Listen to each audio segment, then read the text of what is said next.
di negeri yang mayoritas Islam terbesar di dunia. Dan mirisnya, yang merusak Islam itu orang Islam sendiri. Maka benarlah kata Rasulullah, di suatu zaman nanti akan terjadi di tengah kehidupan manusia, di mana Islam hanya tinggal namanya saja. Di negeri ini banyak yang berKTP Islam, tapi KTP-nya saja yang Islam. Perangainya lebih parah daripada orang kafir lagi. Kalau orang kafir melarang wanita muslimah memakai jilbab, bisa kita maklumi karena dia orang kafir. Ini KTP-nya Islam, mantan rektor, bergelar profesor, doktor. Manusia terlaknat. Pertanyaannya, berapa banyak ulama yang peduli? Berapa banyak tokoh-tokoh pemimpin negara daerah yang peduli membela kehormatan beberapa wanita, 18 wanita. Lagak kita cinta pada Rasulullah.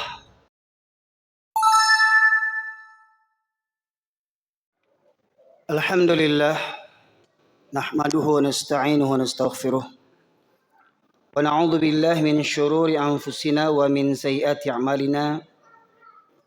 Man yahdihillahu fala mudilla lahu wa ma yudlilhu fala hadiyalah. Asyhadu an la ilaha illallah wahdahu la syarikalah. Wa asyhadu anna Muhammadan abduhu wa rasuluhu alladzi la nabiyya ba'dah. Allahumma salli wa sallim ala nabiyyina Muhammad wa ala alihi wa sahbihi ajma'in. Qala Allah Ta'ala fil Qur'anil Karim, a'udzu billahi minasyaitonir rajim. Ya ayyuhalladzina amanu taqullaha haqqa tuqatih wa la tamutunna illa wa antum muslimun. Amma ba'du, ma'asyiral muslimin, usikum wa iyaya bitaqwallah faqad fazal muttaqun. Kama qala Allah Ta'ala, inna akramakum indallahi atqakum. Ma'asyiral muslimin, sidang jamaah Jumat rahimakumullah. Bersyukur senantiasa kita kehadirat Allah Subhanahu wa taala di atas kelimpahan rahmat dan karunia yang masih Allah anugerahkan kepada kita. Serta salawat dan salam kita haturkan kepada junjungan kita Nabi besar Muhammad sallallahu alaihi wasallam, yang dengan diutusnya beliau menjadi rahmat bagi seluruh sekalian alam. Ma'asyiral muslimin yang dirahmati oleh Allah, pada kesempatan kali ini khatib mengajak kepada diri khatib sendiri dan kepada kita semuanya, marilah kita memperbaharui, bermuhasabah, introspeksi, dan meningkatkan iman dan takwa kita kepada Allah Subhanahu wa taala. Karena tiada kemuliaan bagi seorang manusia, bagi seorang hamba bila tiada iman dan takwa. Seperti mana kata Buya Hamka, kalau hidup sekedar hidup, kalau kerja sekedar kerja, kalau makan sekedar makan, binatang di hutan juga hidup. Binatang di hutan juga bekerja. Binatang di hutan juga makan. Binatang di hutan juga membuat keluarga. Namun Allah ciptakan kita manusia sebagai makhluk yang sempurna, makhluk yang paling mulia, bahkan lebih mulia dibandingkan malaikat. Hingga Allah perintahkan di awal penciptaan manusia, Nabi Adam alaihissalam, Allah perintahkan kepada para malaikat semuanya untuk sujud hormat kepada Nabi Adam alaihissalam. Namun apabila manusia mengabaikan bimbingan Allah Subhanahu wa taala dan Rasulullah, maka niscaya manusia pun menjadi makhluk yang paling hina, sehina-hinanya. Maka daripada itu, masyaallah muslimin yang rahmati Allah, marilah kita hadirkan jiwa dan raga kita, jasad dan roh kita. Di setiap Jumat kita diwajibkan bagi para laki-laki untuk memperbaharui iman dan takwa, mendengarkan tausiah, ceramah, nasihat dari guru-guru kita, dari ustadz-ustadz kita, yang semoganya dapat meningkatkan iman dan takwa kita kepada Allah Subhanahu wa taala. Dan itulah bekal kita menuju alam akhirat, alam yang kita imani, yang kehidupan itu melebihi dahsyatnya dibandingkan kehidupan di dunia. Betapa dahsyat nikmatnya yang tak terbayangkan oleh kita. Dan betapa dahsyat pula kengerian neraka jahanam yang tak terbayangkan oleh kita pula. Maka daripada itu masyarakat muslimin yang dirahmati oleh Allah, di awal majlis ini, di awal khutbah ini, saya mengajak kepada kita semuanya untuk merenungi firman Allah yang sering saya ulang-ulang, agar kita tadabburi ayat ini, agar kita bercermin kepada Al-Quran, siapa diri kita sesungguhnya. Jangan pula kata pepatah, buruk muka cermin dipecahkan. Kalau dapat buruk muka kita, kita perbaiki diri kita. Kita perbaiki akhlak kita. Kita perbaiki moral kita. Kita perbaiki tingkah laku kita. Kita perbaiki hubungan kita kepada Allah dan hubungan kita kepada manusia. Di dalam surat Al-A'raf ayat 179 Allah berfirman, A'udzubillahi minasyaitonirrajim. Walaqad dzara'na li jahannama katsiran minal jinni wal ins lahum qulubun la yafqahuna biha wa lahum a'yunun la yubsiruna biha wa lahum adhanun la yasma'una biha ulaika kal an'am bal hum adall ulaika humul ghafilun. Dan sungguh akan kami penuhkan neraka jahanam banyak dari kalangan jin dan manusia. Mereka yang memiliki hati tetapi tidak digunakan untuk merenungkan ayat-ayat Allah. Secara zahirnya ayat Allah terbagi menjadi dua, yaitu ayat Qur'aniyah yang kita baca sehari-hari dan ayat-ayat kauniyah, bak kata orang kita, alam terkembang menjadi guru. Alam yang terbentang ini hendaklah menjadi pelajaran, menjadi guru bagi kita untuk merenungkan kebesaran dan kekuasaan Allah Subhanahu wa taala. Tadi Allah sebutkan dalam surat Al-A'raf 179, orang yang memenuhi neraka jahanam diantaranya yang pertama orang yang memiliki hati tetapi tidak digunakan untuk merenungkan ayat-ayat Allah. Orang yang punya hati tidak punya rasa takut kepada Allah. Orang yang punya hati tidak ada rasa cinta kepada Allah. Ada orang yang punya hati, mohon maaf masyarakat muslimin, kita tidak usah cerita orang kafir dulu. Kita bercerita tentang kita, tentang orang yang mengaku KTP-nya Islam dan mengaku bertuhankan kepada Allah, yang dia berikrar raditu billahi rabba wa bil islami dina wa bi Muhammadin nabiyya wa rasulah. Aku redha Allah sebagai Rabbku, Islam sebagai agamaku, Muhammad sebagai nabi dan Rasulullah. Benarkah ikrar kita itu tertancap dalam kolbu kita? Kita yakini dalam hati kita, kita ucapkan dengan lisan kita berulang-ulang kali, dan kita buktikan dengan amal perbuatan kita. Masyaallah muslimin rahmati Allah, betapa banyak orang Islam hari ini sholat seminggu sekali. Betapa banyak orang Islam hari ini lebih takut kepada manusia dibandingkan takut kepada Allah. Dan Allah tunjukkan di hari menjelang konon katanya kita bangsa Indonesia merayakan kemerdekaan yang ke-79. Dan ingat, usia 79 itu bukan muda lagi. Semestinya semakin tua bangsa ini semakin tunduk patuh kepada Allah. Tapi apa yang ternyata terjadi? Banyak kaum bangsa ini, khususnya orang-orang yang berKTP Islam, semakin tua semakin kurang ajar dan bejat kepada Allah Subhanahu wa taala. Apa contoh bukti yang Allah tunjukkan kepada kita?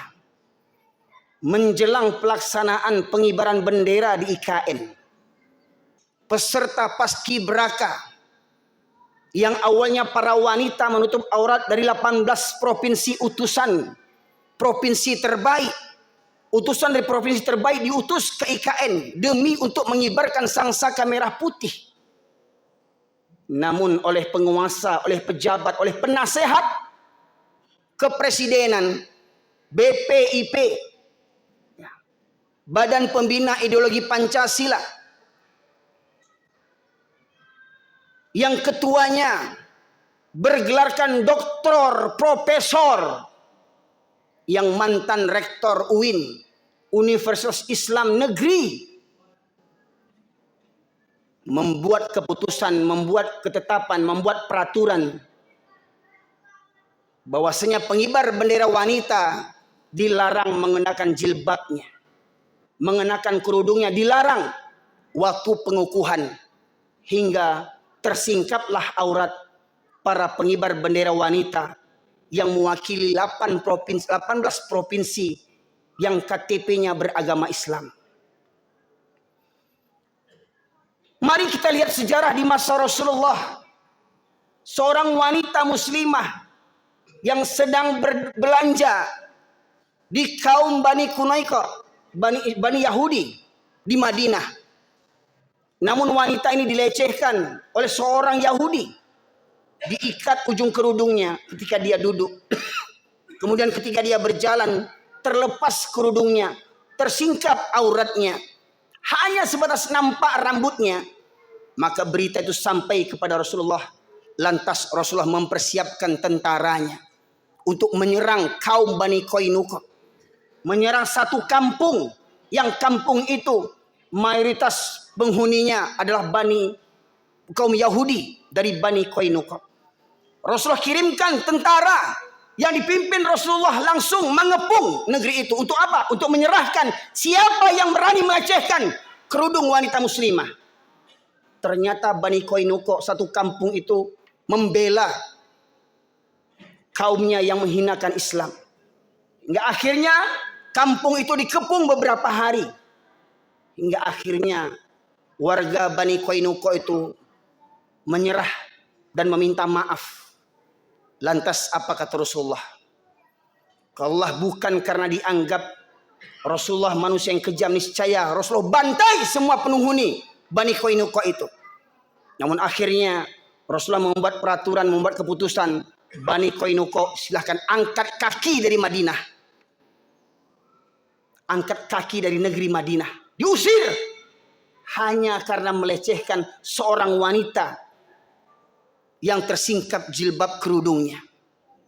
Itu di masa Rasulullah. Betapa mulianya, betapa agungnya Islam di awal kepemimpinan Rasulullah. Dan kemudian terdengar berita lagi di masa Khalifah Mu'tasim Billah.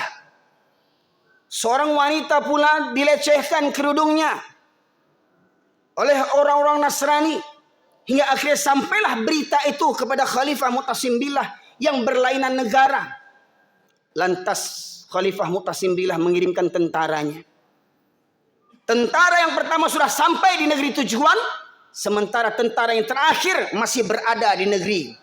Maknanya apa? Seumpamanya kejadian itu terjadi di Australia misalkan, atau di India misalkan. Dari negeri ini Khalifah mengirimkan tentara yang pertama sudah sampai ke India, tentara yang terakhir masih bersiap-siap berangkat dari negeri ini. Begitu Mu'tasim Billah menjaga kehormatan kemuliaan Islam ketika seorang wanita dilecehkan. Namun hari ini, di zaman ini, di negeri yang mayoritas penduduknya beragama Islam, presidennya beragama Islam, wakil presidennya beragama Islam, menteri-menteri, pejabat-pejabat, jenderal-jenderal banyak berKTP Islam. Tetapi ketika pelantikan pengukuhan pasukan paskibraka, para wanita dipaksa melepaskan jilbabnya. Dia membisu para pejabat terlaknat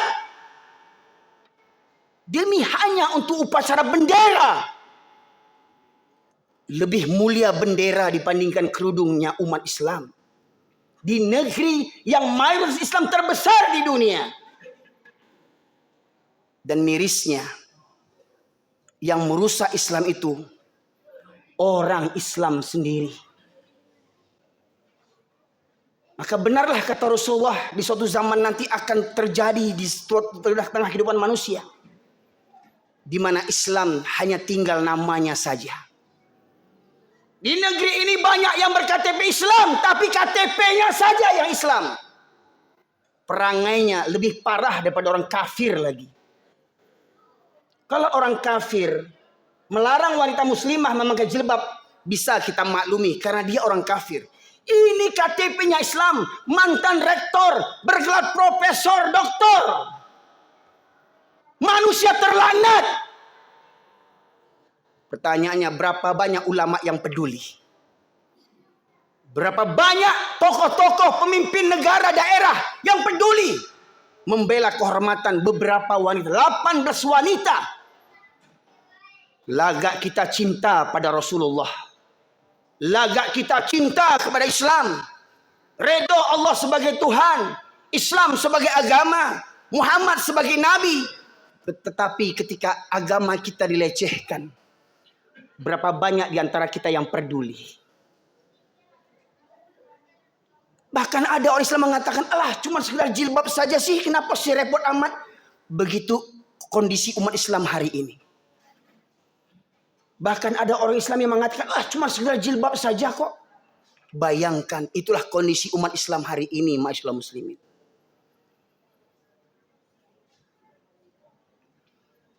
Kemudian dalam ayat berikutnya tadi, Al-A'raf 179 Allah menegaskan, orang yang memenuhi neraka jahanam, yang pertama tadi punya hati tetapi tidak ada takut kepada Allah.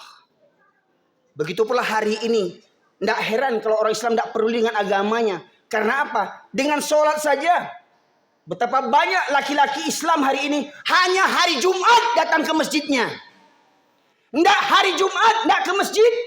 Rumah bertetangga dengan masjid. Rumah bertetangga dengan masjid. Berkumandang bersautan azan di mana-mana, silakan pilih mau sholat di mana. Pun tak berangkat gerak hatinya untuk melangkahkan ke masjid. Tapi kalau untuk cari pitih, untuk cari makan, gunung kan kudaki, lautan ku seberangi, surau terlewati, mental binatang.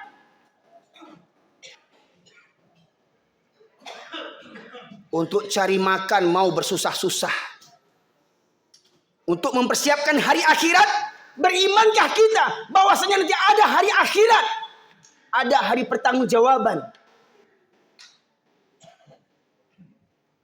Mereka yang punya mata tidak digunakan untuk melihat tanda-tanda kebesaran Allah.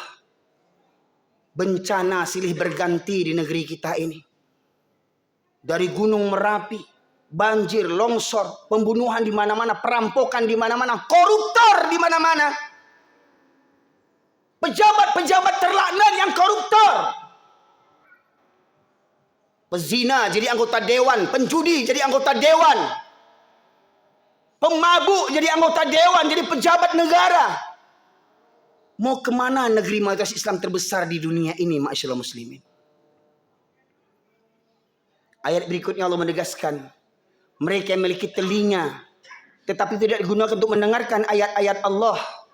Orang yang begini, Al-A'raf 179, punya hati, tidak ada takut kepada Allah. Punya mata, tidak ambil pelajaran. Punya telinga, tidak mau mendengar. Sudahlah datang seminggu sekali.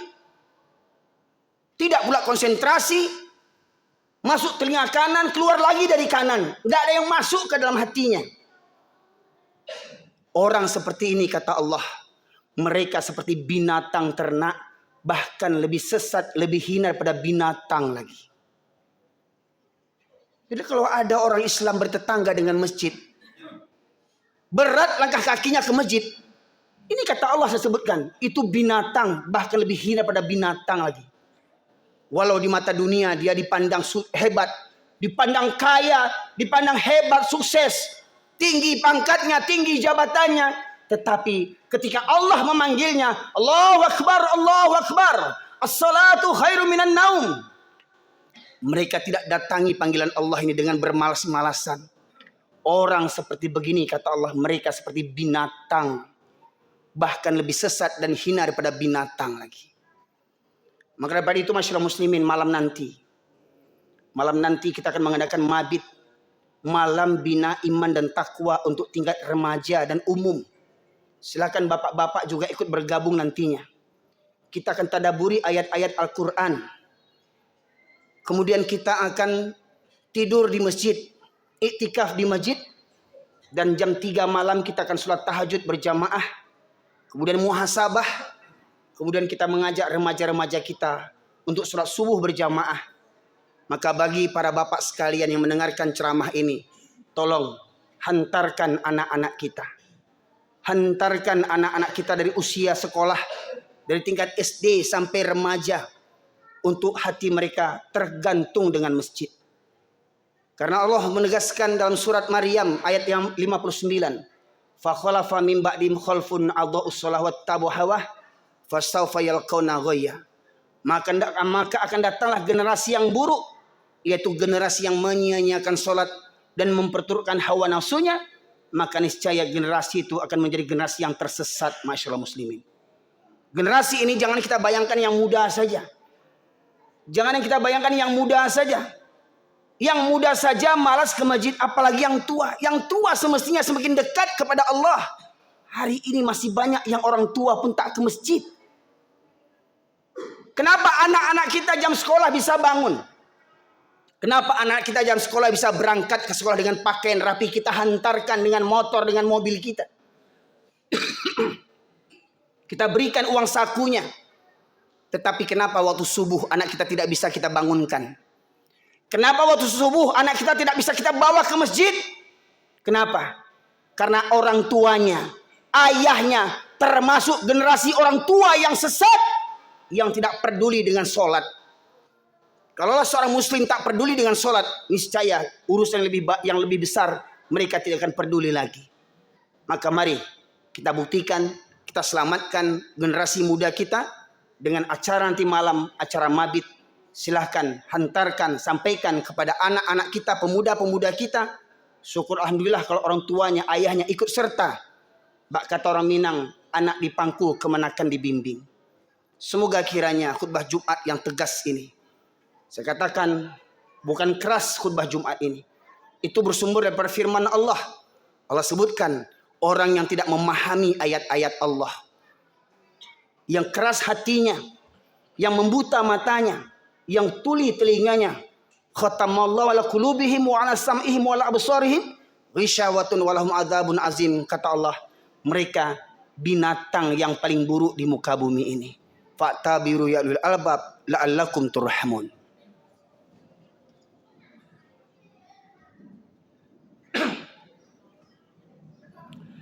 Alhamdulillah alladzi arsala rasulahu bil huda wa dinil haq liyuzhhirahu 'ala ad-dini kulli wa kafa billahi syahida.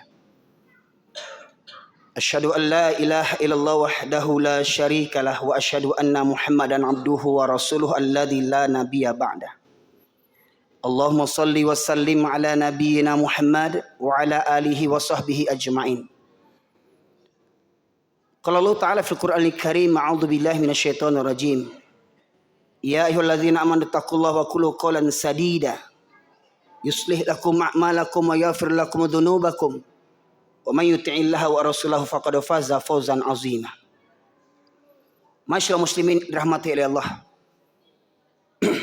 Ambillah hikmah pelajaran dari kata pepatah, alam terkembang menjadi guru.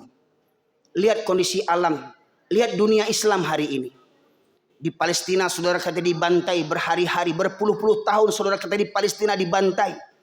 Namun raja-raja Arab, tentara-tentara Arab, pemimpin-pemimpin Islam, dia membisu, tak berani membela kehormatan saudaranya terhina. Bukan sekedar jilbab para wanita yang dihinakan, tetapi kehormatan mereka, kemuliaan mereka. Seakan-akan mereka tidak dianggap manusia oleh bangsa Yahudi terlaknat, bangsa kera dan babi. Dan lihat di negeri kita, mayoritas penuh beragama Islam tetapi benci kepada Islam, takut membela Islam. Demi pangkat dan jabatan mereka gadaikan agama mereka, mereka gadaikan iman dan takwa mereka demi pangkat dan jabatan. Kalau hanya berpacu untuk mencari pangkat dan jabatan serta kekuasaan, Fir'aun lebih hebat dari orang sekarang. Kalau sekedar mencari pejabat, Haman, perdana menterinya Fir'aun, lebih hebat daripada para pejabat. Kalau sekedar hanya memburu harta kekayaan, Korun lebih kaya dibandingkan orang-orang yang paling kaya di dunia ini. Maka masyarakat muslimin yang dirahmati oleh Allah, seorang tokoh Yahudi pernah sesumbar mengatakan, kita tidak perlu takut kepada umat Islam, selagi masjidnya umat Islam di waktu subuh tidak seramai seperti waktu sholat Jumat. Orang kafir mengukur kekuatan umat Islam dari kondisi jamaah sholat subuh. Kenapa dia mengatakan kita tidak perlu takut kepada umat Islam selagi masjidnya umat Islam di waktu subuh tidak seramai seperti waktu sholat Jumat? Kata Buya Hamka, kalau ingin melihat orang Islam, lihat waktu sholat Jumat akan datang nih hari ini nih. Para penjudi bisa duduk datang. Para pemakai narkoba datang. Para koruptor datang. Rentenir datang. Pezina datang. Pecandu judi datang. Itu di waktu hari Jumat yang KTP-nya Islam. Tapi kata Buya Hamka, kalau ingin melihat orang-orang beriman, lihat waktu subuh. Siapa yang selalu hadir di waktu subuh, itulah orang-orang yang beriman. Makanya orang Yahudi tahu, mereka tidak takut kepada Islam kalau masjidnya di waktu subuh tidak seramai seperti sholat Jumat. Karena apa? Karena mereka tahu orang-orang Islam hari ini banyak orang-orang munafik yang KTP-nya Islam tapi hatinya hati Yahudi. Kalau sumpahnya hidup mati demi Allah, inna sholati wa nusuki wa mahyaya wa mamati lillahi rabbil alamin. Bangun subuh aja susah. Berangkat melangkah ke masjid saja susah. Rumah dekat dengan masjid susah berangkat ke masjid. Bayangkan, manusiakah itu? Manusiakah itu? Yang Allah berikan hati, Allah berikan mata, Allah berikan pendengaran. Tak tergerak hatinya ketika berkumandang azan menggema di penjuru dunia ini. Di masa Rasulullah, seorang buta bertanya kepada Rasulullah, Abdullah bin Umi Maktum, sudah tua, buta, tinggal sebatang kara, rumah jauh dari masjid, jalan berliku-liku, banyak binatang berbisa, 6 kesulitannya. Bertanya menghadap kepada Rasulullah, ya Rasulullah, bolehkah aku sholat di rumahku karena kesulitan yang kuhadapi? Aku orang tua yang buta, tinggal sebatang kara, rumah jauh, jalan berliku-liku, banyak binatang berbisa. Bolehkah aku sholat di rumahku? Apa kata Rasulullah? Apakah kau mendengar seruan azan? Dengar ya Rasulullah. Maka tidak ada keringanan bagimu untuk sholat di rumahmu. Orang tua buta yang tinggal sebatang kara, jauh rumah dari masjid, tak punya teman, tak punya kendaraan. Oleh Rasulullah tidak diberikan keringanan sholat di rumahnya. Hari ini yang tak datang ke masjid waktu subuh, apanya yang buta? Apanya yang tuli? Apanya yang lumpuh? Kalau sudah hati yang buta, maka siapapun yang berceramah, siapapun yang berkhutbah, bukan semakin menambah imannya, tetapi semakin menambah kebenciannya. Itulah 2 karakter orang yang mendengarkan ceramah nasihat, kata Imam Syafi'i. Orang yang berilmu, orang yang berakal akan merenungkan kajian-kajian ceramah yang didengarnya. Tetapi orang yang jahil, orang yang bodoh, orang munafik akan merasa benci dan tersinggung dengan ceramah yang didengarnya. Maka tinggal pilih di bagian mana kita ini.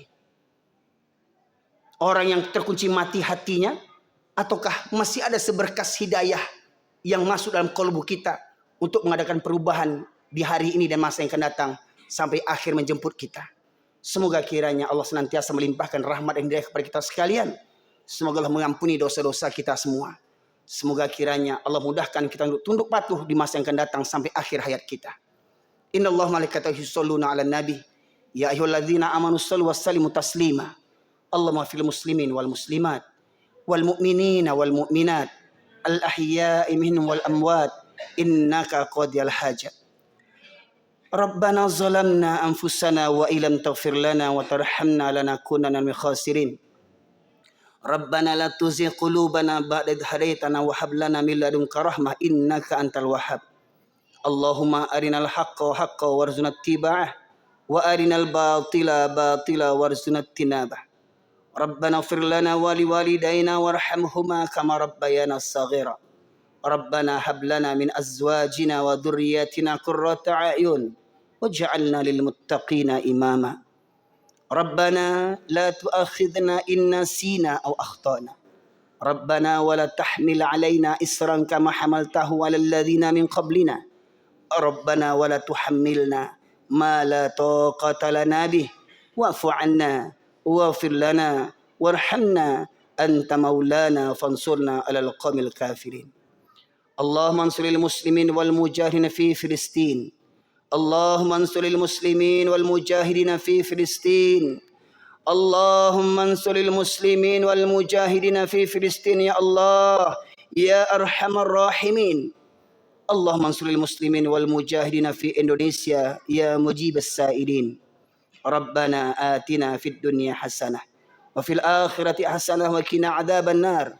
سبحان ربك رب العزة عما يصفون والسلام على المرسلين والحمد لله رب العالمين. أقيموا الصلاة.